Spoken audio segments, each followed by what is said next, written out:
Title: The Rights of the Forgotten. Chapter 1. The Forbidden Agreement. Ethan sat hunched over the desk, the dim glow of the desk lamp casting long shadows across the stacks of books and scattered papers. His fingers, stained with ink and wrapped in a faint tremor of fatigue, flipped through the brittle pages of an old legal manuscript. It was nothing special, at least not at first glance. The document was part of his research into ancient inheritance laws, the sort of forgotten relics that most modern scholars would dismiss as irrelevant or arcane. But as his eyes skimmed over the text, something about it tugged at his attention. An odd phrase, a legal clause that seemed out of place. The rights of the dead are inalienable, bound by the claim of the living. The words, though written in crisp legalese, seemed to pulse with something darker, something unspeakable. Ethan had long been accustomed to the dry, mechanical language of legal texts, but this felt different. It felt like a whisper, an echo from the past, reaching out from a time before the modern world had cast its sterilizing light over the remnants of superstition and folklore. For a moment, his heart beat faster. A sensation of unease crept up his spine. He shook it off, attributing it to the late hour and the endless deadlines that seemed to perpetually hover over him like an impending storm. He had been in this old library for hours, combing through pages of dusty, forgotten legal texts for his thesis on the evolution of inheritance rights in pre-modern societies. But none of the other documents had felt like this one. Ethan turned the page, and there it was again, that unsettling phrase. A claim shall be made only when the living party stands before the body of the deceased, offering a solemn vow to bind the soul and its form. The text went on, describing the process in dry, technical terms. But Ethan's gaze lingered on those words, bind the soul and its form. It was the kind of line that would make a historian of law frown in confusion, wondering why such an overtly supernatural element was included in what should have been a straightforward legal text. Yet, there it was, as plain as day, written in the language of the dead. He turned the page again, searching for more context, but the pages felt unnervingly empty. The ink of the manuscript seemed to thin out in certain sections, as if it had been smudged by unseen hands, or worse, erased. He flicked the page quickly, as if trying to brush away a lingering presence, but the sense of something else, something that should not have been there, grew stronger. Just then, a voice interrupted his thoughts. It was soft at first, like a whisper in the back of his mind. "It's not just a superstition." Ethan froze, his breath catching in his throat. He turned quickly, but there was no one behind him, no one at all. The library, old and vast, was empty save for him. He glanced at his watch. It was just past midnight. He had been alone for hours, and yet the voice persisted in his mind, growing louder, more insistent. The dead have their rights, and the living must claim them. Shaking his head, Ethan stood up and stretched his sore muscles. He ran his hand through his hair, feeling the weight of exhaustion bearing down on him. The air in the room felt thick, as though the temperature had dropped several degrees. Yet the heating had been working just fine. A chill ran down his spine as he approached the window and peered outside. The streets were empty, bathed in the pale glow of street lamps, the silence of the night almost suffocating. Still unsettled, he returned to the desk, the manuscript now resting open before him like some cursed artifact. He read on, almost against his will, the words swirling before his eyes like smoke. As if drawn by some unseen force, his fingers traced the passage again. Upon the death of the individual, the claim shall be valid only if the living party possesses proof of kinship, or, in the case of no heirs, a contractual bond, witnessed by no less than 3 others who will bear witness to the claim upon the body. Should the body be disturbed by others during the claim, all rights to the deceased shall be forfeited. The legalese was dry, but the meaning behind the words was anything but. A sense of foreboding seemed to seep into the air, a weight pressing against Ethan's chest. His heart pounded in his ears, and he found himself gripping the edge of the desk, as if to steady himself against the growing vertigo. He needed to stop, but there was something in those words, something compelling him to go further. With a sense of mounting dread, he turned the page. It was a handwritten note, placed carefully between the crumbling pages. The ink was dark, the handwriting neat but aged, the letters flowing like liquid shadow across the page. Ethan leaned closer to read it, his breath catching in his throat as the words burned into his mind. I, Thomas Strathmore, do hereby claim the body of my brother Elias. His soul shall serve my will, bound by the claim of blood and duty. Let none disturb this right, or they shall be cursed to walk the path of the forgotten. The name Strathmore echoed in Ethan's mind like a bell, tolling in a distant graveyard. It was a name that stirred something deep within him, an ancient whisper of history. He had heard it before, whispers of a powerful family, one shrouded in mystery, rumoured to have amassed great wealth and influence through dark and arcane means. But what this had to do with the Strathmores, Ethan could not fathom. A sense of unease began to swirl around him, suffocating and pervasive. The walls of the library felt as though they were closing in. The air thickened, the scent of old leather and parchment now mingling with something darker, something metallic. A low, indistinct hum filled the room, growing louder, as if the house itself were alive, breathing, watching. Suddenly, a loud bang echoed from the hallway. Ethan jumped, heart leaping into his throat. The sound was followed by the unmistakable clatter of something heavy falling to the ground. He jumped to his feet, his pulse racing. The door to the library was ajar, though he could have sworn he had closed it earlier. He stepped cautiously toward the door, dread curling in his stomach. The hallway outside was dark, the light from the desk lamp in the library barely reaching past the doorway. He hesitated, his hand gripping the edge of the doorframe. The hairs on his neck stood on end. And then, as if drawn by some invisible force, he stepped into the hallway. The air was colder now, impossibly so. The shadows cast by the hallway's narrow lights seemed to stretch unnaturally long, twisting like tendrils reaching toward him. The silence was suffocating. Nothing moved. No footsteps, no whispers, nothing. It was as though the world had stilled in his absence, holding its breath. Then he saw it. At the far end of the hallway, there was a door, one that he had never noticed before. It was faintly illuminated by a soft, flickering light. The door was ajar, just enough for him to see the dark outline of what lay beyond. The hum he had heard earlier seemed to grow louder, reverberating from the room. Before he could take a step forward, a voice, low and guttural, echoed from the darkness. "You shouldn't have read it." Ethan's blood ran cold. The door creaked open wider, and something stepped into the light. The tension in the air was palpable. Ethan could barely breathe. The voice, now clearer, was unmistakable. It was the voice of someone who had been dead for years. He turned to flee, but the path behind him was gone. The shadows had closed in, the room swirling in a sea of darkness.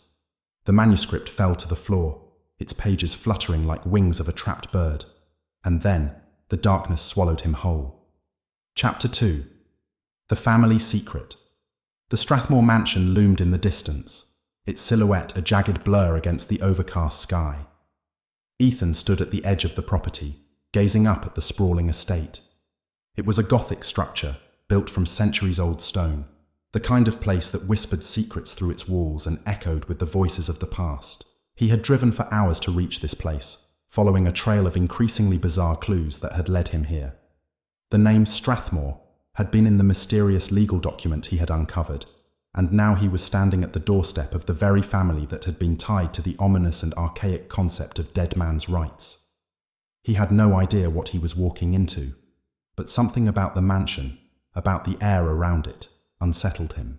The temperature seemed lower here, even though the rest of the town felt uncomfortably warm. A cold draft slipped beneath his coat, and he shivered.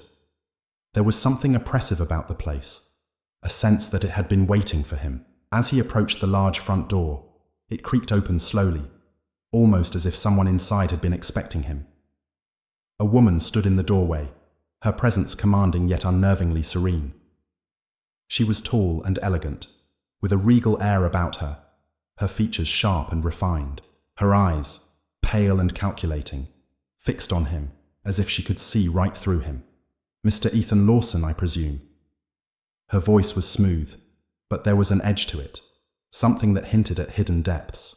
"Yes," he replied, his throat tight. He wasn't sure what he had expected, but it certainly wasn't this chill. I'm here about your family's legal history. The Strathmores. She nodded, her lips curling into a small, almost imperceptible smile. Of course. Come in. As he stepped inside, the door slammed shut behind him, echoing through the massive foyer. The house was dark, despite the midday sun filtering weakly through the windows.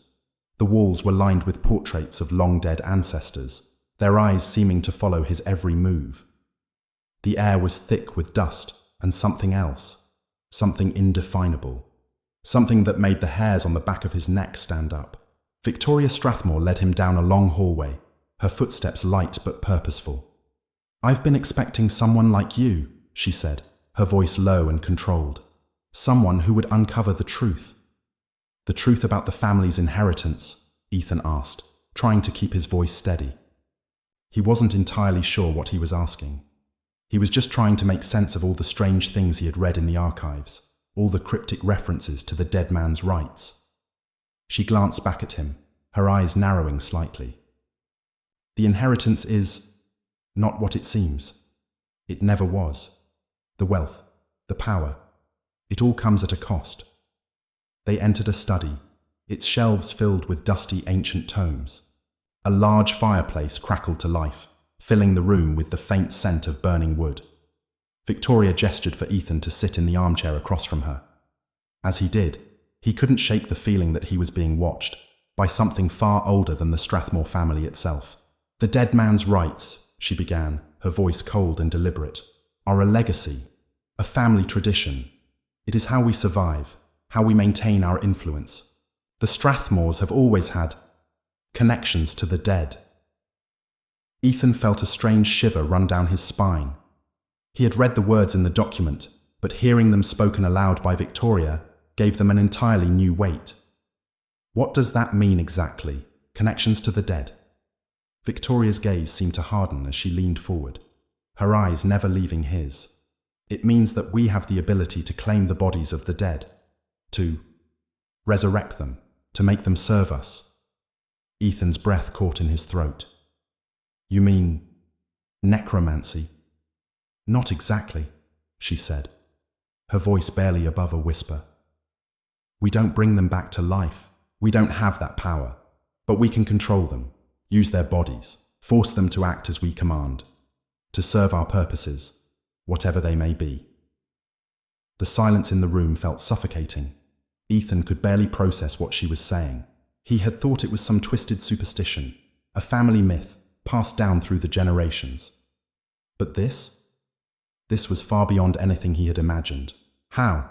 he asked, his voice trembling slightly. Victoria stood and walked over to a large desk, where she opened a drawer and pulled out an old leather-bound book. She placed it on the table in front of Ethan, its pages yellowed with age. "This is the family's history," she said softly. "The Strathmore legacy. Every generation has performed a ritual to claim the bodies of the dead.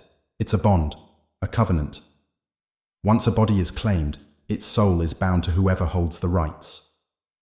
Ethan hesitated before flipping open the book.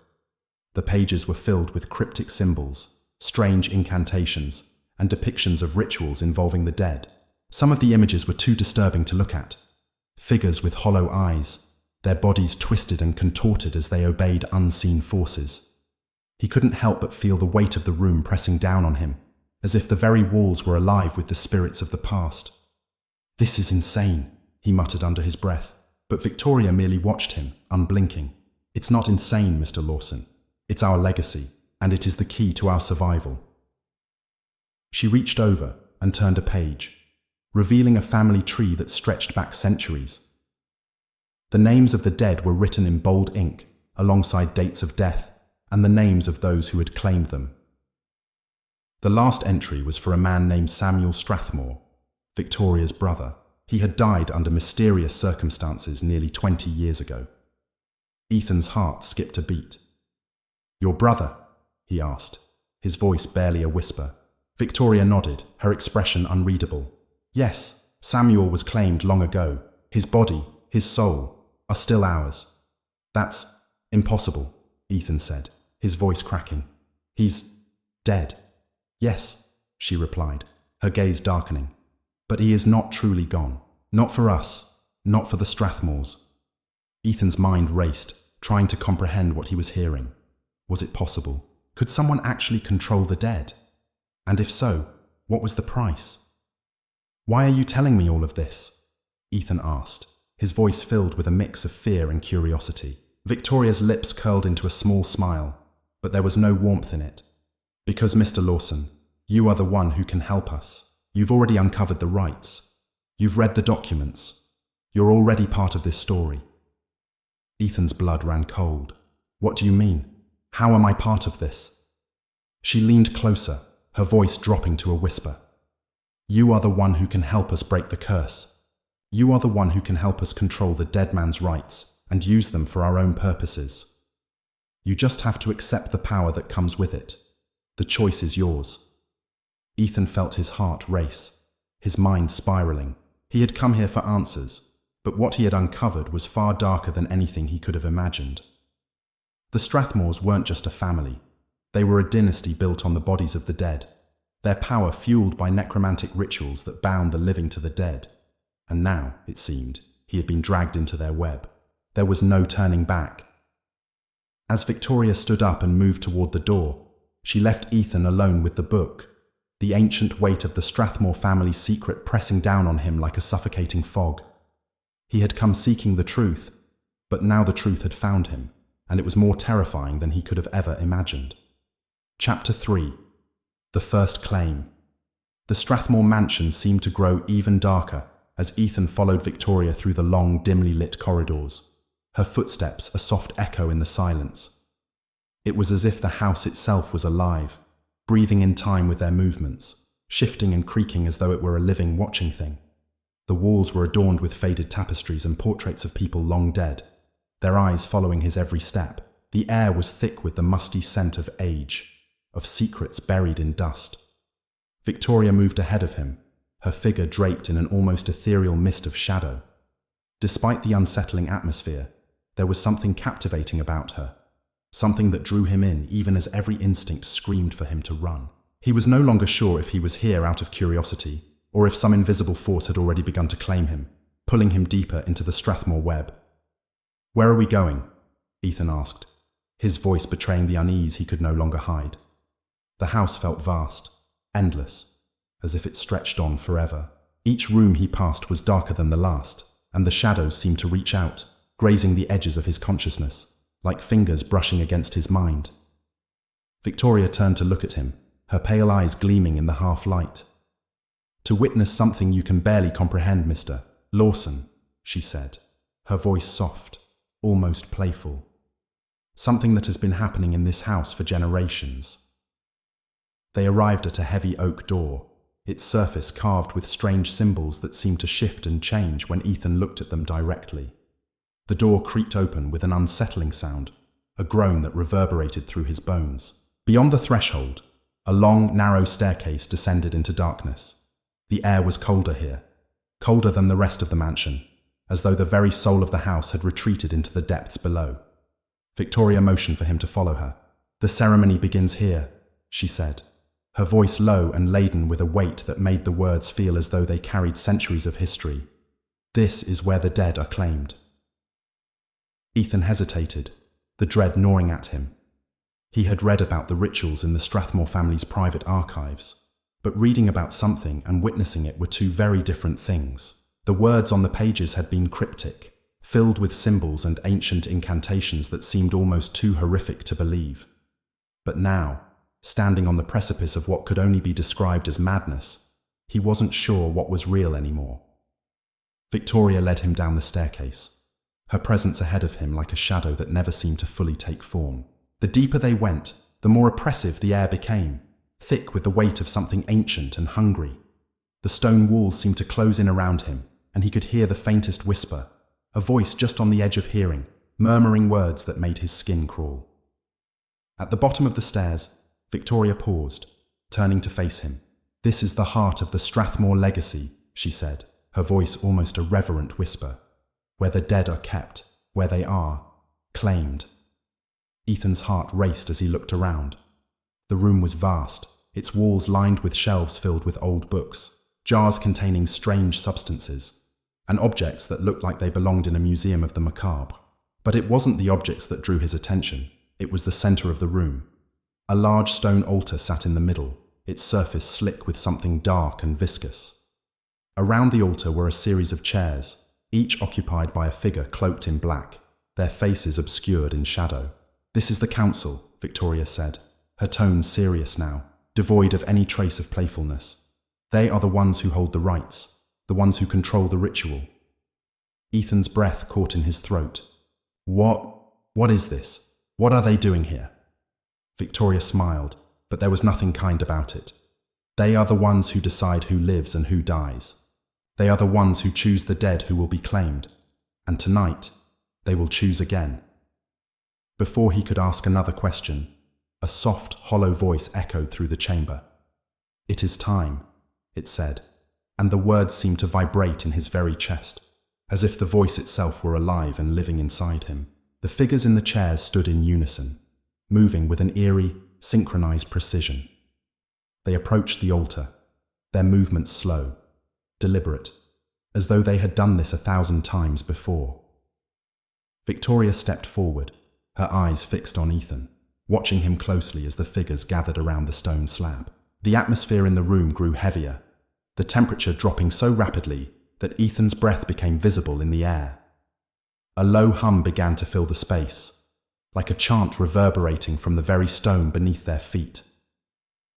The council members raised their arms, their hands outstretched toward the center of the room, as though drawing something from the depths of the earth. A dark shape began to form on the altar. Ethan's heart hammered in his chest as the figure took shape. It was a body, an old, withered body, its skin pale and translucent, stretched thin over the bones. The stench of decay filled the air, thick and cloying, making him gag. But the body wasn't lifeless. Its eyes, empty and hollow, began to move, rolling beneath the translucent eyelids. The lips parted slightly, and a sound, low, guttural, escaped from the corpse's throat. Ethan stumbled backward, his mind reeling. "What the hell is this?" he gasped, his voice cracking with terror. Victoria didn't answer him. She didn't need to. She only gestured to the altar, where the body was now twitching and jerking as though it were being pulled by invisible strings. The figures around the altar began to chant, their voices rising in a haunting unison, the words incomprehensible but laden with power. Ethan's stomach turned. The corpse, Samuel Strathmore, was moving. His limbs jerked in unnatural directions, his eyes fixed on the council, his mouth opening and closing as though he were trying to speak but couldn't find the words. Ethan watched, horrified, as the figure on the altar rose, its arms stiff and lifeless, but somehow moving with purpose. Then it spoke, its voice a rasping, bone-chilling whisper that scraped against Ethan's sanity. "Who claims me?" The question hung in the air, its meaning clear. The body was not Samuel Strathmore's anymore. It was a vessel, a puppet waiting to be controlled. Victoria stepped forward, her eyes never leaving Ethan.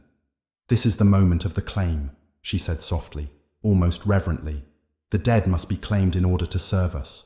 And Samuel has been claimed for a long time." The body began to move again, its mouth opening wider, the words scraping from its throat like dry leaves in the wind. "I am claimed." Ethan felt his skin crawl as the figure's gaze seemed to turn toward him, those hollow eyes fixated on his soul, as though recognizing him as something different, something important. "Who are you?" the body rasped, its voice a low growl now, twisting with a sense of anger and confusion. The words seemed to resonate in the very bones of the house, vibrating in the walls like an unholy echo. Victoria's gaze never wavered. "This is what happens when a claim is made," she said softly, her voice a whisper in the darkness. "The dead, they never truly leave. They serve.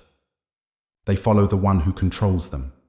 As the ritual continued, Ethan stood frozen, caught in a vortex of terror and fascination. The corpse on the altar was no longer human, its movements alien and twisted, as though it were both alive and dead, a thing caught between worlds. The figure's mouth opened again, but this time there was no sound, only the faintest whisper, like a breeze brushing against his ear. "Help! Me!"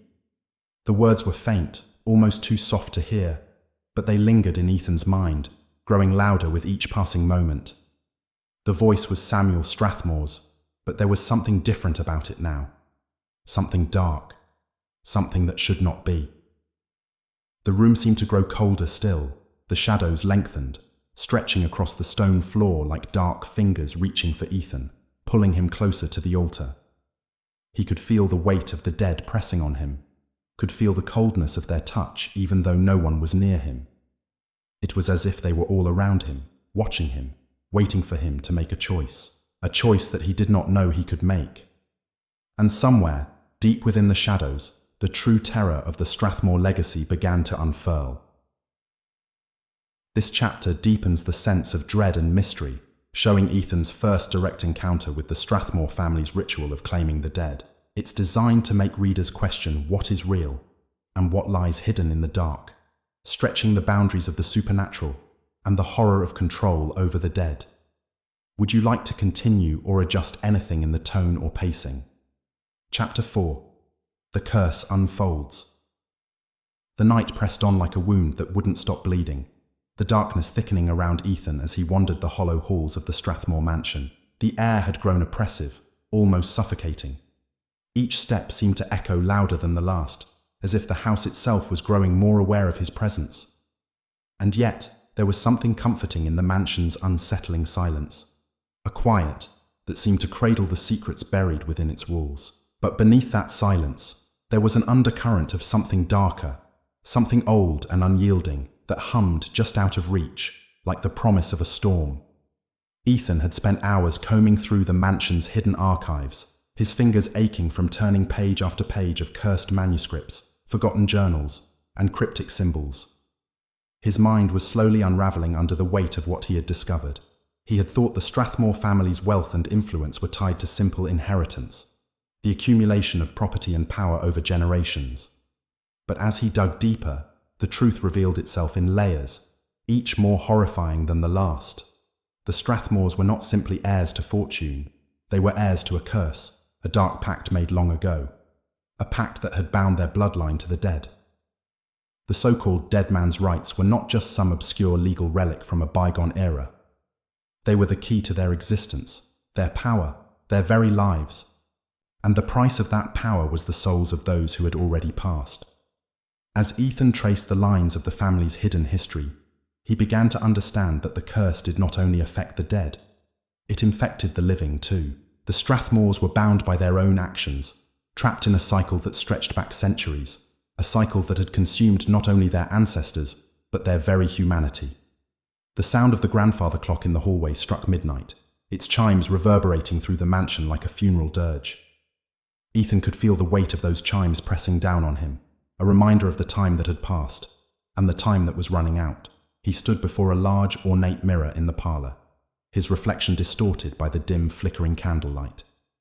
He stared into the glass, his own image staring back at him with hollow eyes, as though he were already a part of the house, a part of the curse. He had been here for only a few days, yet it felt as though he had been absorbed into the very fabric of the Strathmore legacy. He had come seeking answers, but now he wasn't sure if he was the one asking the questions, or if the questions were being asked of him. A creak from behind him broke his reverie. He turned sharply, his heart pounding in his chest, but the hallway was empty, the shadows dancing mockingly at the edge of his vision.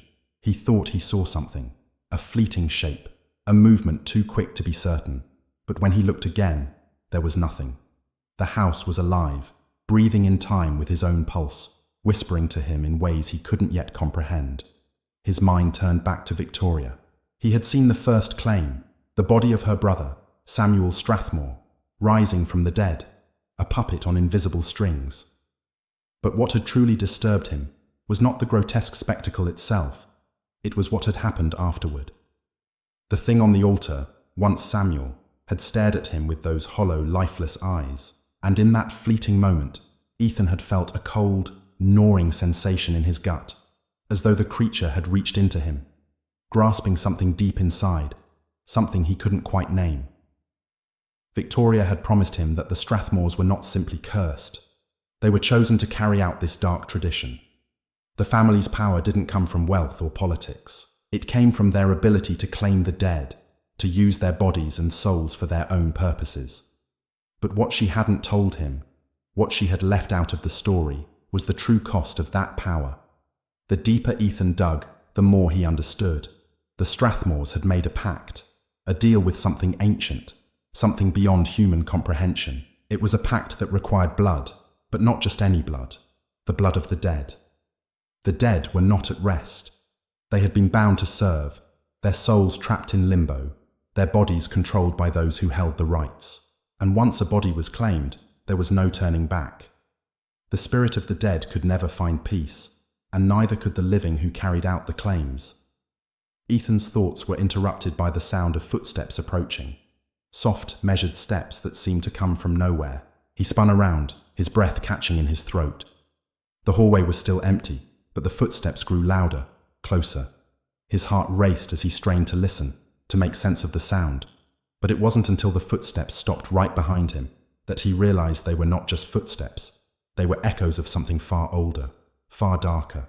"Ethan," a voice whispered, so close to his ear that he felt the cold breath on his skin. "You are not the first to seek answers here." He whirled around, but no one was there. The voice seemed to come from everywhere and nowhere at once, a ghostly presence that seemed to seep into his very bones. He pressed a hand against the wall, as though trying to steady himself, but the walls felt cold, slick with something he couldn't see. It was as if the house itself was closing in on him, the weight of its history pressing down, suffocating him. He stepped back, his mind racing, not the first to seek answers. What did that mean? Who else had come before him? And why did it feel as though the mansion was watching him, waiting for him to make a choice, to complete something that had been started long ago? The air seemed to grow even colder, and the shadows in the corners of the room shifted, taking on shapes that were not quite human. He could feel them, could sense their presence, moving just beyond his field of vision. He wasn't alone. He hadn't been alone since he first stepped foot in the Strathmore mansion. The temperature dropped further, and a chill ran down his spine. It felt like the very walls were breathing, exhaling a frozen gust of air that seemed to pull him into the darkness. He had to leave. He had to get out of here. But even as the thought crossed his mind, he knew it was futile. The mansion wouldn't let him go. It had already claimed him, just as it had claimed so many before him. As if to confirm his fear, a figure emerged from the shadows. A tall, gaunt man dressed in black, his face obscured by the darkness. Ethan couldn't make out his features, but he could feel the weight of his presence, an oppressive force that seemed to drain the very light from the room. "You've been digging where you shouldn't," the figure said, his voice low and rasping, like the sound of dead leaves scraping across a tombstone. "The Strathmores are not to be disturbed. The pact has been made, and it is not for you to break." Ethan stepped back, his mind spinning. Who was this man? Was he one of the family? Or something worse? Something older? A part of the curse itself?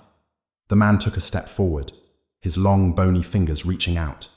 "You think you can stop it? You think you can break the cycle? You cannot. None can." Ethan's pulse quickened. "What do you mean? What is this curse? What's happening here?" The man smiled, but there was nothing human about it. His teeth were sharp, jagged, like a predator's. "The curse is not just a curse, boy. It is a bond. The Strathmores are bound to the dead. And the dead, they are bound to them. There is no escape. Not for them. Not for you." With that, the man vanished, his figure dissolving into the shadows like smoke, leaving Ethan standing alone in the darkened hallway. His breath came in ragged gasps, his mind reeling with the weight of what had just happened. The curse was real. It wasn't just a myth. The Strathmores were bound to the dead, and the dead were hungry. Ethan turned toward the stairs, his mind spinning, his heart racing. But as he moved, a cold hand closed around his wrist, its grip like iron. He spun around, but no one was there. And yet he could feel it. Feel the hand, feel the presence pressing in around him. The dead were awake. And now they were claiming him. Chapter 5. The Shadows Bargain. Extended version. The mansion's oppressive silence weighed heavily on Ethan's chest, as though the very air inside was thickened by centuries of unspoken secrets. It was a place where shadows moved on their own, where the past wasn't buried, but instead lingered like a dense fog, clinging to everything. Every corner felt like it had been hollowed out by time, and every step Ethan took seemed to echo with the voices of the dead. He had thought that understanding the dead man's rights would be the key to solving this mystery. But the more he uncovered, the less he seemed to understand. What had begun as a simple case of legal curiosity had quickly spiraled into something dark, ancient, and inescapable. The Strathmore's wealth, their power, their strange connection to death itself, it all pointed to a hidden pact. A pact that had been signed not with ink, but with blood, long ago. Victoria Strathmore had warned him. She had whispered of the family's curse, of how each generation was forced to make sacrifices to keep the power flowing. How, even in death, the Strathmores controlled the dead, bound their souls to their will. Ethan could still feel the weight of her words, her eyes shadowed with something more than fear. You don't know what you're dealing with, Ethan. The Strathmores are not just a family, they are vessels for the dead. He couldn't shake that thought. The dead had power, but the Strathmores wielded it, controlling the corpses of their ancestors and, in turn, controlling their fate. But how? And at what cost? Determined to find answers, Ethan sought out Mira, a historian and occult expert whose name had come up in hushed conversations among those who knew of the Strathmore family's darker side. Her reputation was both intriguing and terrifying. She was said to know things that most people didn't dare to understand, things that could drive a man mad if he wasn't careful. Ethan had heard that she lived in a small, decaying house on the outskirts of town, a place that few dared visit. The locals spoke of her with a mix of awe and fear. It was said that she had been studying the occult for decades, perhaps longer, and that her knowledge came at a steep price. Some even claimed she could speak with the dead, though Ethan wasn't sure whether that was a tale spun by superstition or something darker. The wind was biting as Ethan approached her home, a small cottage nestled in a hollow, surrounded by dense trees that seemed to bend under the weight of age. The ground was slick with autumn rain, and the leaves rustled restlessly as if whispering in a language only the dead could understand. The house itself seemed to be swallowed by the surrounding forest, its stone walls creeping with ivy, its windows dimly lit with the soft glow of candlelight. He hesitated at the door, his breath fogging the air before him. He had come here for answers, but deep down, he could feel the pull of something else, a warning, a deep, instinctual knowledge that he was stepping into a place where reality and the supernatural blurred. He could almost feel the weight of unseen eyes watching him. Before he could knock, the door creaked open, and there stood Mira. She was tall, her figure obscured by a heavy cloak that seemed to blend into the shadows, her face pale and angular. Her eyes, those eyes, were the color of old bone, milky white, as though they had seen too much and yet still yearned for more. Her gaze seemed to pierce right through him, as if she already knew who he was, what he was looking for. "You've come," she said, her voice low and raspy, carrying with it a strange sense of inevitability. Ethan swallowed. "I need to know more, about the Strathmores, about the dead man's rights." Mira's lips curled into something resembling a smile, though it didn't reach her eyes. She stepped aside, allowing him to enter, and the chill of the night air was replaced by the thick, musty warmth of the room. Inside, the air was heavy with the scent of incense, old books, and something else, something metallic and sharp. The light of numerous candles flickered in the dark, casting long shadows on the walls. Everywhere he looked, there were strange symbols etched into the stone, symbols that pulsed faintly, as though they were alive. "You're digging into things that should remain buried," Mira said, closing the door behind him with a soft thud. She stood there for a long moment, her eyes not leaving his. "There's no going back, you know." Ethan met her gaze, his mind racing. "I need to know the truth. I can't stop now." Mira's face softened, just slightly, as if she understood the weight of what he was about to face. Few who start down this path ever reach the end, and even fewer come back unchanged. She led him to a table cluttered with old leather-bound books, their pages yellowed with age. The candlelight flickered in the stillness, casting eerie shadows on the walls. The room felt alive with the weight of knowledge, ancient and terrible. Ethan could feel the presence of something beyond the physical world, pressing in on him, as if the house itself were holding its breath. Mira gestured to the table, where a large tome lay open. Its pages were covered with strange symbols and drawings that seemed to move, like insects crawling beneath the surface of the paper. Ethan felt a cold shiver run down his spine as he leaned closer, his eyes scanning the text. "This is the key," Mira said, her voice barely a whisper. "The Strathmores are not a family bound by blood alone. They are vessels, channels through which the dead pass into the living world. And the dead man's rights. Those rights are not just legal. They are spiritual, tied to a pact made long ago." Ethan looked up, his mind racing. "A pact? What do you mean?" Mira's pale eyes flickered with a dark knowledge. The Strathmore's ancestors made a bargain with an ancient society, one that existed long before the family ever came into prominence. This society dealt in necromancy, in the manipulation of life and death. In exchange for their wealth, power, and influence, the Strathmores agreed to serve as vessels for the dead, to bind their bodies to their will, to give them control over both the living and the dead. Ethan recoiled, his breath catching. "So, they've been controlling the dead all this time." "Not just the dead," Mira corrected. "They've been controlling life itself. The Strathmores are nothing more than tools in a much larger game, a game played by forces beyond our comprehension. Once the pact was made, it was sealed. The dead are no longer free. They are bound to the living, and the living, in turn, are bound to the dead." A cold shiver ran down Ethan's spine as he processed her words. The Strathmores were not merely a family with an ancient secret. They were the puppet masters of a curse that spanned centuries. Their power, their wealth, their influence, it had all been bought with the bodies and souls of the dead. "But why?" Ethan asked, his voice thick with disbelief. "Why would anyone do this? What's the purpose of binding the dead to the living?" Mira's face darkened, and for the first time, her gaze seemed almost pitying. "The Strathmores did not create this system, Ethan. They inherited it. The society that made the pact with them is ancient, and their motives are far darker than anything you could imagine. The dead are more than just corpses. They are powerful, untapped sources of energy. The Strathmores feed off that energy, using it to fuel their wealth, their power, their influence. And they do so by claiming the bodies of the dead." Ethan's mind spun. "But they don't stay dead. They come back. They're controlled." Mira nodded slowly. "Yes, their bodies are claimed, but their souls are bound to the will of the Strathmores. Those souls cannot rest, cannot move on. They are imprisoned, and their power is used to fuel the living.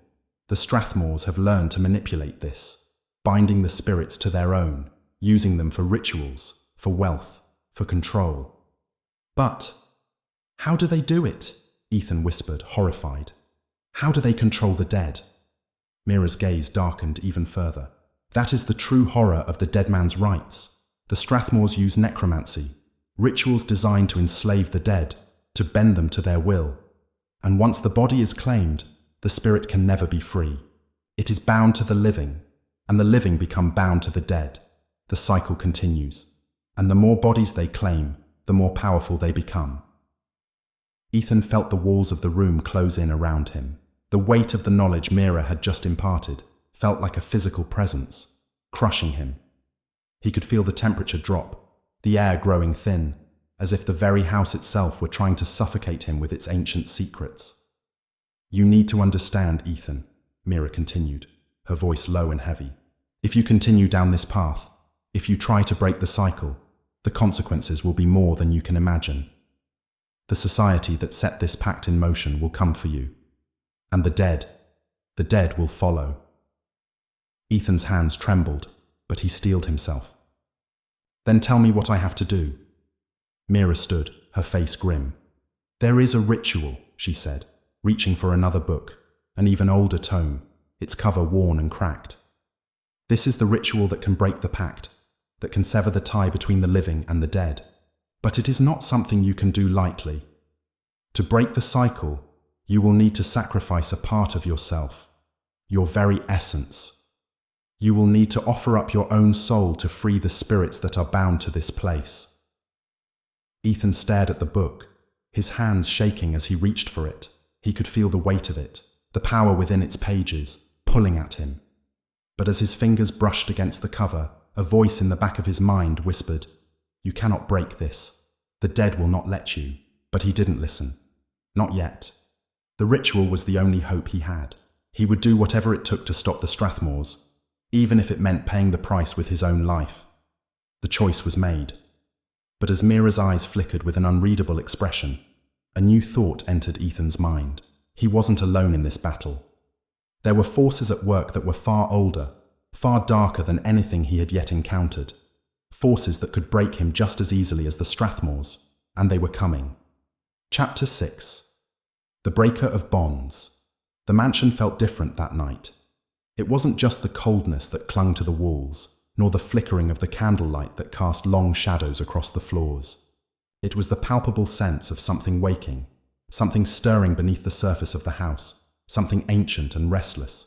The walls groaned in protest, as though they had heard Ethan's decision, as though they understood the weight of the path he had chosen.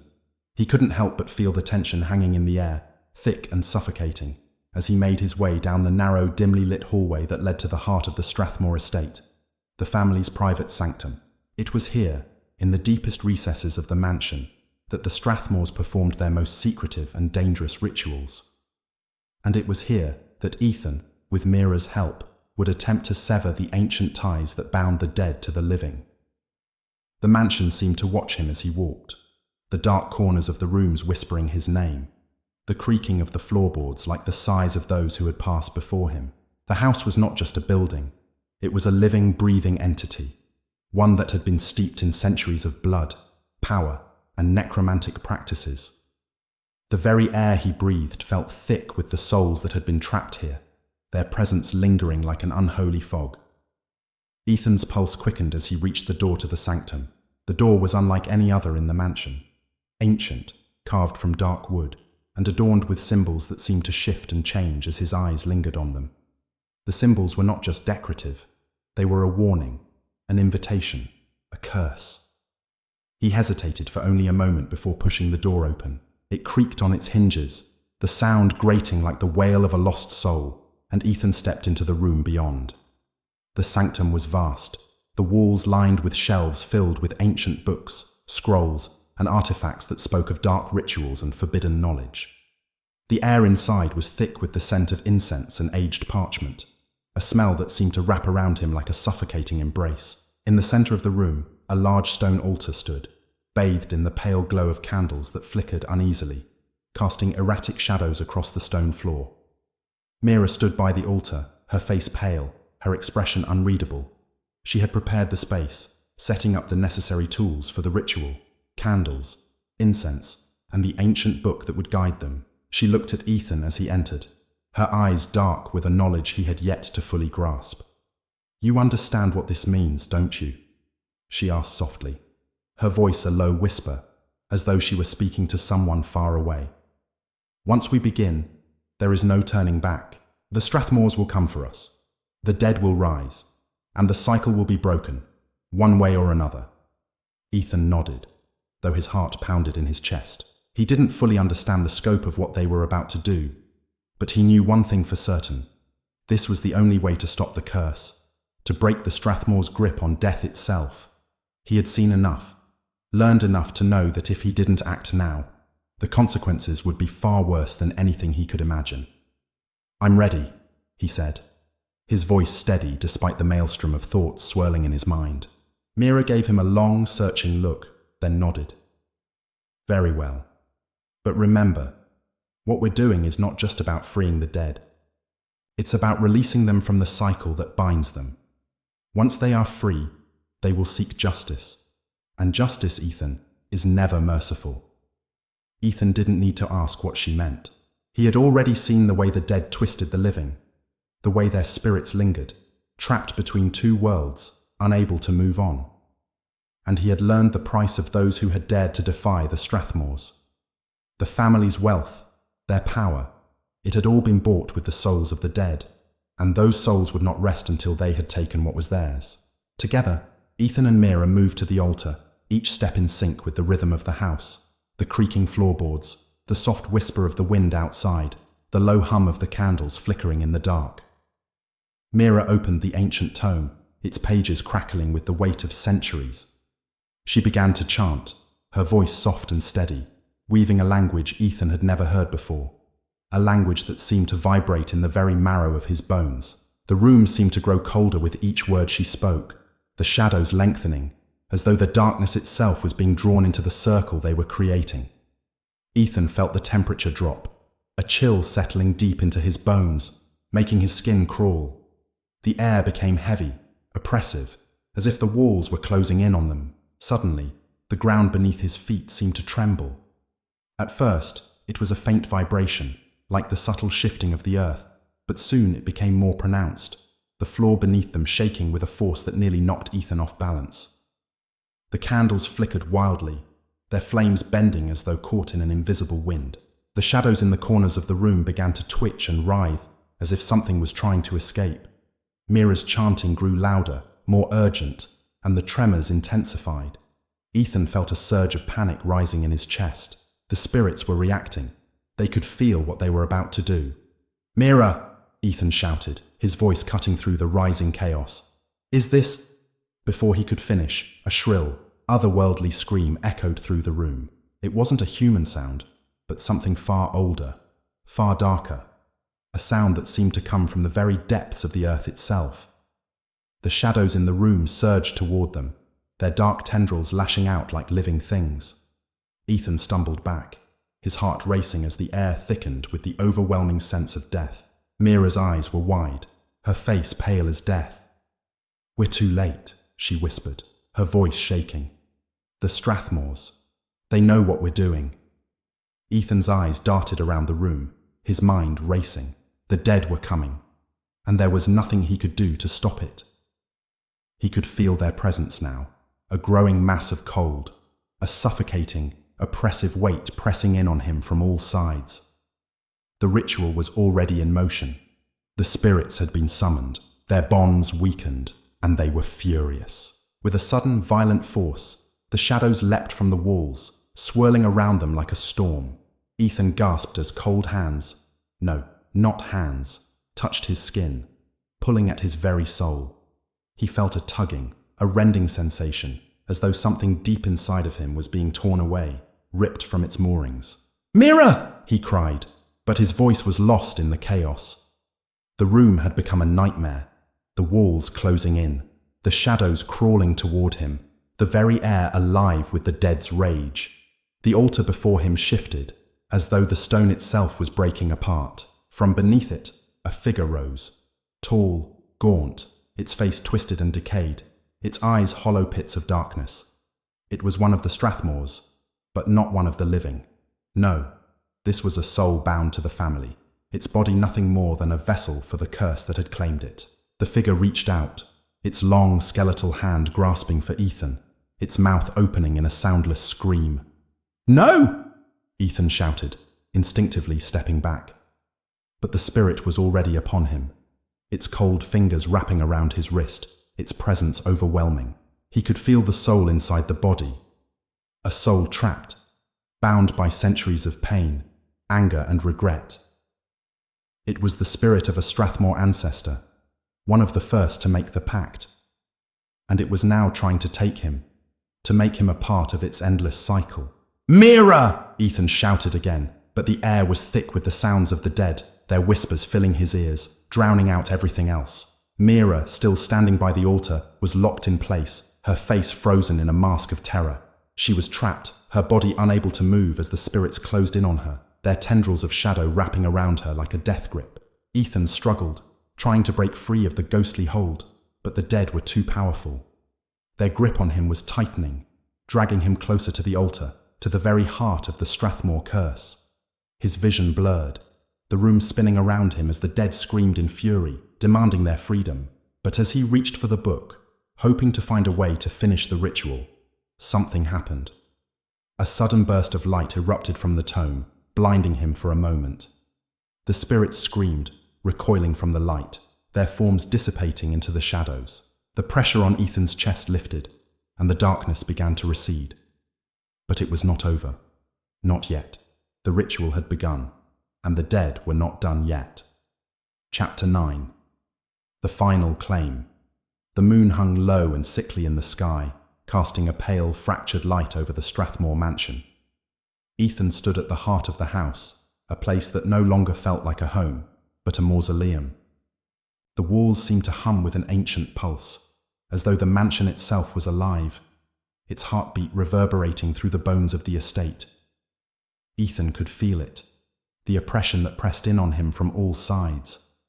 It was as though the house had come to witness the end, the culmination of centuries of twisted rituals, greed, and death.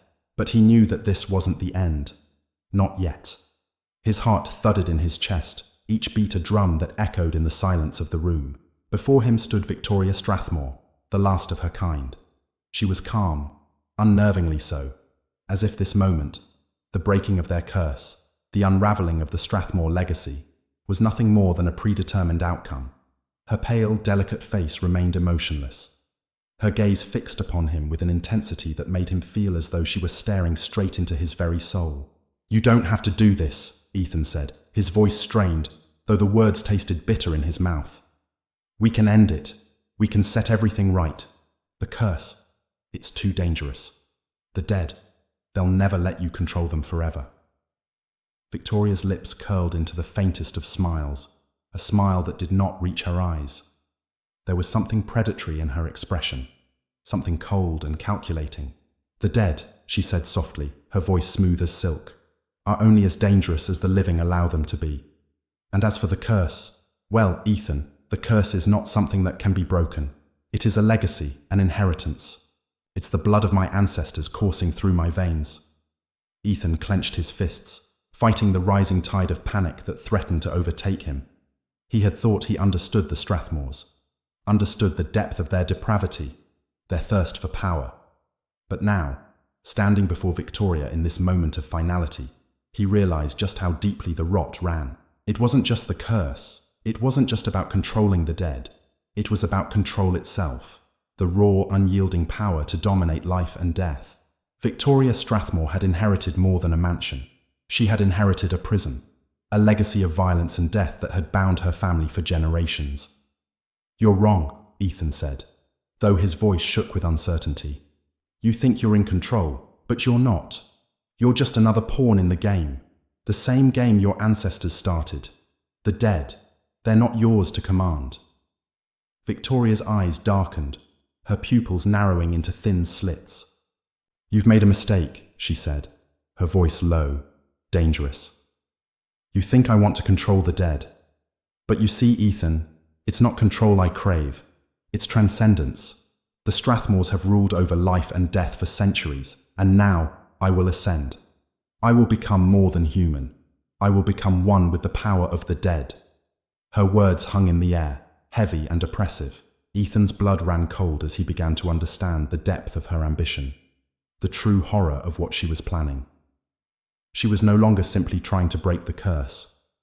She was trying to become something more, a being beyond human comprehension, something immortal, something with dominion over life itself. The Strathmores had already crossed that line long ago. Now Victoria would push beyond it. Before he could respond, the room seemed to shift. The walls groaned and the floor beneath him vibrated with an unnatural force. The air grew thick, suffocating, as if the house itself was protesting the intrusion. Ethan glanced around, his senses heightening. There was something wrong. The shadows in the corners of the room had begun to move, dark, shifting tendrils that seemed to pulse with a malevolent energy. And then, as if summoned by Victoria's words, the spirits of the dead began to appear.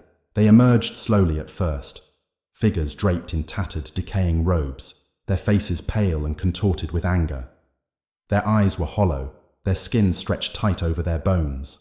Some had no faces at all, only empty sockets that seemed to stare into Ethan's soul. They were not the peaceful spirits of those who had passed on. No, these were the souls that had been claimed, bound by the Strathmore legacy, twisted into servitude. As the first spirit stepped forward, Ethan could hear it, the low, guttural whisper that echoed in his mind. "Help us, free us, set us free." The voice was a chorus, rising from the depths of the grave. The spirits were speaking, but not to him. They were speaking to Victoria. The dead were restless, angry, their souls screaming for release. But Victoria only smiled, her face serene, as though she were receiving the adoration of 1,000 worshippers. "You see, Ethan," she whispered, her voice barely audible over the growing cacophony of the dead. "They are mine to command, and now they will carry me to immortality. I am the heir of the Strathmores. I am the one who will make the dead bow before me." Ethan's chest tightened as the spirits closed in around him. They hovered just out of reach, their faces twisted with pain and rage. Their hands reached for him, their fingers curling, scraping against the air like the claws of some ancient predator. Ethan felt their cold breath on his skin, their hands brushing against his clothes, their voices a chorus of whispers that clawed at his sanity. The walls seemed to pulse with their presence. The shadows deepened, growing darker, thicker, until they were no longer mere shapes in the corners of the room, but living, writhing things that reached toward him with tendrils of inky blackness. He could feel the weight of their presence pressing down on him, their collective hunger seeping into his bones, their thirst for vengeance boiling just beneath the surface. And then, the earth itself seemed to shift. The floor cracked open with a deafening roar, and from the depths of the house, something stirred, something old, something that had not been disturbed in centuries. Ethan's breath caught in his throat as the ground trembled beneath him, and he felt it. A presence that was not of this world, a presence that filled the room with its power. It was the heart of the curse, the source of the Strathmore legacy, the very thing that had tied the dead to the living for so long. Victoria raised her arms, her eyes glowing with an unearthly light. "It's time," she whispered, her voice reverberating with the weight of an ancient incantation. "The final claiming has begun." Ethan's heart hammered in his chest as the ground split open, and from the darkness emerged a figure, tall, skeletal, its body draped in the tattered remnants of an ancient robe. It was a figure that seemed both human and not, a thing that transcended life and death, a creature of shadow and bone. Its face was the face of the dead, twisted and decayed, but its eyes burned with a cold, unholy fire. It was the embodiment of the Strathmore curse, the first of the dead to be claimed, the first soul to be bound to the family's power. And now it was free. "No!" Ethan screamed, but his voice was swallowed by the growing roar of the spirits. The figure stepped forward, its hollow eyes locking onto him, its skeletal hand reaching for him. The dead were no longer content to remain in the shadows. They had been freed, and they hungered. They hungered for the power that Victoria sought to claim for herself. They hungered for vengeance. Ethan turned, stumbling backward, his legs giving way beneath him. He had made his choice, but the price was greater than he could have ever imagined. The dead were not simply releasing their chains. They were breaking free of everything, and in doing so, they would drag the living into the abyss with them. As Victoria reached for the ancient relics, preparing to finalize her ascension, Ethan knew the truth. He had never been in control. The Strathmore curse was not something that could be undone. It was an ancient pact, a force that transcended time, a cycle that had been written in blood and death. And now, it was the dead who would claim the living. The ground beneath him trembled again, but this time, it was not the house. It was the dead themselves, rising up to take what was theirs. Chapter 10. The Forgotten Legacy. The wind howled through the ruined mansion like a mourning wail, the old timbers groaning and cracking as if in pain. The storm outside was unlike any storm Ethan had ever witnessed. The sky had turned an unnatural shade of black, swirling with unnatural energy, as though the very heavens themselves had been tainted by the curse that had plagued this place for centuries. Inside, the air was thick with the stench of rot and decay.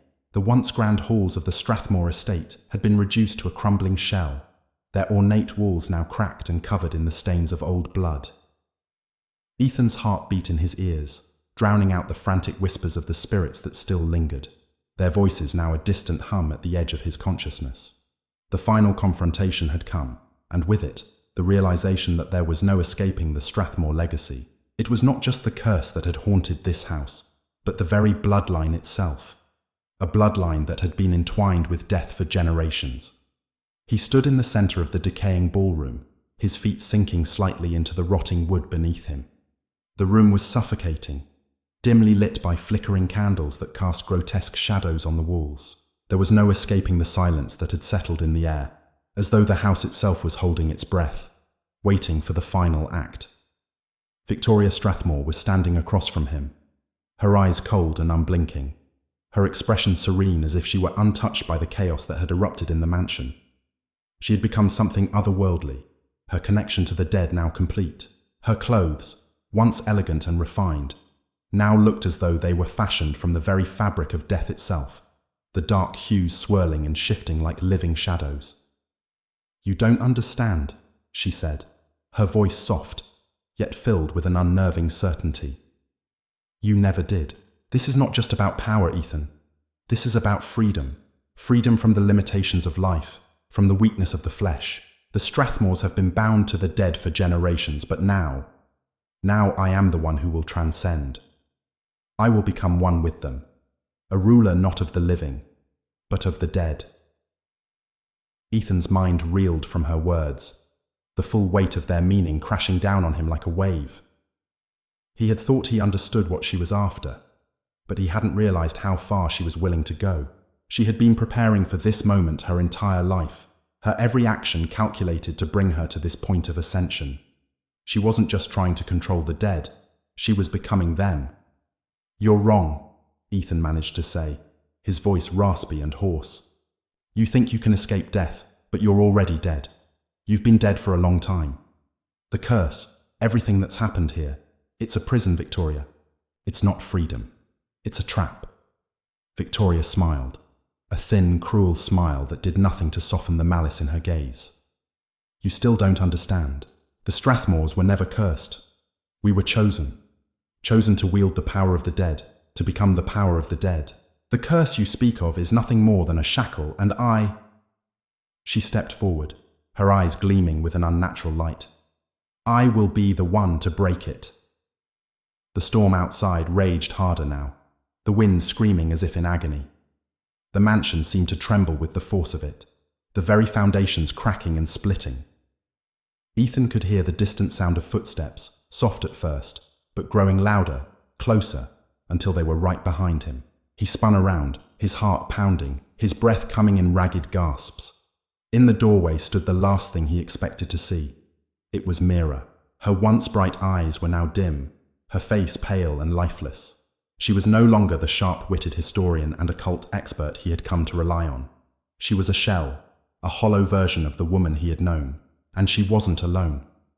Behind her stood the figure of Victoria's brother, the very man whose death had triggered this entire chain of events. His corpse had been claimed, just as Ethan had witnessed earlier, but now it was something more. It was not a body, not a mere vessel. It was a presence, a dark shadow that moved with purpose. His eyes were wide open, staring directly at Ethan with a hollow gaze that sent a chill down his spine. "Mira," Ethan whispered, his voice breaking. "What happened to you? What did she—" But before he could finish, Mira raised her hand, and with a subtle gesture, a dark energy surged around her. The temperature in the room dropped suddenly, and the shadows stretched, clawing at the walls as if they were alive. The spirits in the room seemed to react to her, their whispers growing louder, their forms becoming more defined, more tangible. They were no longer just echoes of the past. They were real, and they were hungry. Victoria's smile widened, a glint of triumph in her eyes. "I knew you'd come, Mira. You couldn't resist. You've always been fascinated by the unknown, by the dark, by the power that lies beyond the veil. You're here because you wanted to see it for yourself, to become it." Mira's lips trembled, and for a brief moment, Ethan thought he saw a flicker of something human in her expression. But it was gone in an instant. She was lost to the dead now, just another pawn in Victoria's game. Ethan stepped forward, his mind racing. He had to do something, anything, before it was too late. The dead were gathering, their whispers now deafening, their hunger palpable. He couldn't let Victoria succeed. Not like this. Not at the cost of everything they had fought for. In that moment, everything seemed to converge. The storm, the dead, the mansion. And Ethan knew that he had reached the point of no return. His choices had led him here. He had crossed the threshold, and now he would have to face the consequences of those choices. "You can't have it," Ethan said, his voice shaking but resolute. "The dead, they will not be your servants. They will never bow to you. This curse, this power, it was never meant for you. You are just as much a prisoner as the rest of us." Victoria's eyes flared with a dark fury. Her once calm demeanor shattered. "You don't understand, Ethan. It's too late. It's always been too late. The Strathmores are bound to the dead. And She raised her arms, her voice rising to a fever pitch. "I will be the one to set us free." The mansion shuddered as the ground beneath them cracked wide open. The dead surged forward, their forms twisting and warping into grotesque shapes. The walls seemed to bend and distort as if the house itself was being consumed by the shadows. The spirits screamed, their voices merging into a cacophony of agony.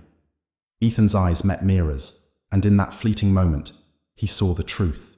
The dead had taken her, just as they had taken so many before. She was no longer the woman he had known. She was a vessel for the curse, a part of something much older, much darker. With a final, desperate scream, Victoria completed the ritual. The air crackled with dark energy as the mansion exploded in a wave of blinding light. Ethan felt the ground give way beneath him, and in that moment, everything went black. As the darkness swallowed him whole. Time ceased to exist. He was alone in an endless void, surrounded by the forgotten remnants of the world he once knew. But somewhere, deep within the shadows, he could hear the whispers. The dead were still with him. They would always be with him. Ethan woke in the remains of the mansion, his body battered, his mind shattered. The world outside was quiet, eerily so. The storm had passed, but the house was gone. The Strathmore legacy had crumbled to dust, leaving behind only memories of death and decay. As Ethan stood amidst the wreckage, he realized that he had done what he could. The curse had been broken, but at what cost? The Strathmores were gone, but so were those who had fought to end their reign. He would never know peace. He would never escape the legacy of the dead, and so Ethan left the remains of the mansion behind, stepping into a world that no longer felt real. The dead had been forgotten, but some legacies never truly die. Epilogue. The legacy endures. The road stretched out before Ethan like a never-ending line, each turn blending into the next. His eyes, weary from days of unrest, gazed into the distance where the first light of dawn broke through the clouds, painting the sky in shades of grey and orange. The Strathmore mansion was no more, a smouldering ruin that would soon be forgotten by those who had no reason to remember. Yet, the memory of it, of everything that had transpired within its decaying walls, lingered in Ethan's mind like a shadow that refused to leave. He had walked away from it all. The mansion, the Strathmore family, and the cursed inheritance of the dead man's rights. But the whispers, they never stopped. They were faint at first, a low hum in the back of his consciousness, like the aftertaste of something foul lingering on his tongue. But as he moved farther from the ruins, the whispers grew stronger, more insistent. They were always there, no matter how far he went, no matter how much he tried to silence them. The weight of what he had done pressed on his chest like an iron vice. He had ended the Strathmore legacy. He had broken the cycle. He had freed the souls that had been bound by that cursed bloodline for generations. But in freeing them, he had unknowingly freed himself as well. There was no going back, no way to undo what had been done. And as much as Ethan tried to rationalize it, he could not escape the knowledge that the dead, those who had been used, manipulated and discarded by the Strathmores, were still out there. They were no longer tethered to the living, but that did not mean they were at rest. Ethan paused at the edge of the forest, where the path disappeared into the mist. The world around him felt different, hollow in a way, as if something had shifted, as if the very fabric of reality had been torn open and, in that split second, the dark unknown had slipped through. The Strathmores were gone, but their influence had rippled through time, through the very soul of the world. The curse, once bound to the family, was now a part of something much larger, something far older. The wind kicked up, a chill that cut through him like a blade. He shivered, but not from the cold. His mind was filled with flashes of faces, those who had suffered at the hands of the Strathmores, the forgotten ones whose names had been swallowed by the darkness of history.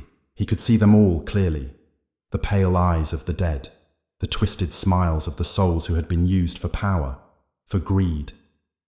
Their hands reaching for him, their voices crying out, not in anger, but in a kind of hopeless resignation. What have I done? The question haunted him, gnawing at his sanity.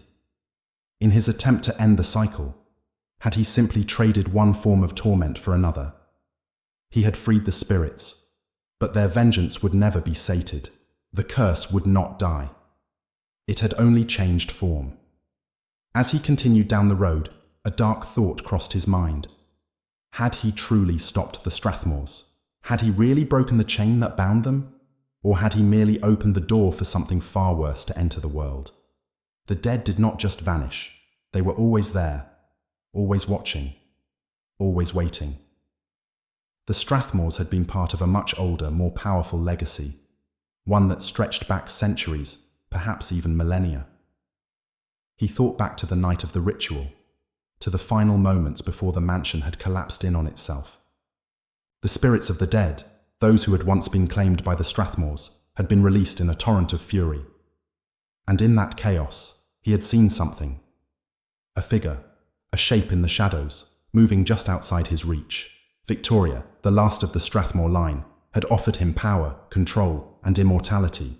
She had offered him everything he had ever wanted, everything he had ever dreamed of. But Ethan had refused her. He had made his choice. But now, as he walked through the mist, he wondered, had that choice truly freed him? Or had it bound him to something far worse? The air grew heavier as he moved farther from the ruins.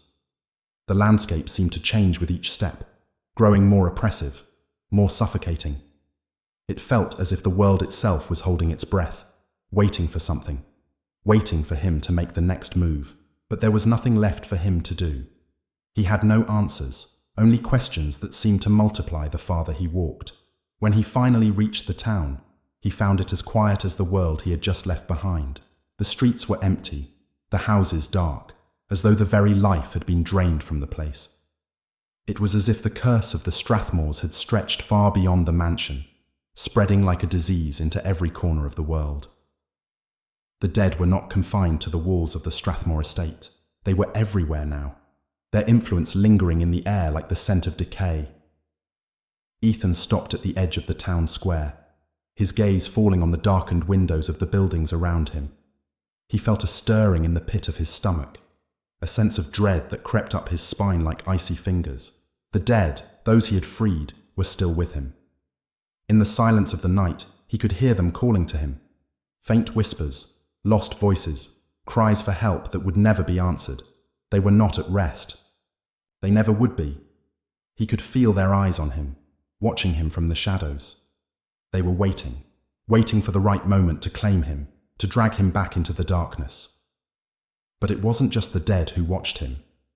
There was something else, something older, something more powerful. The curse of the Strathmores had been broken, but the legacy of the dead was far from over.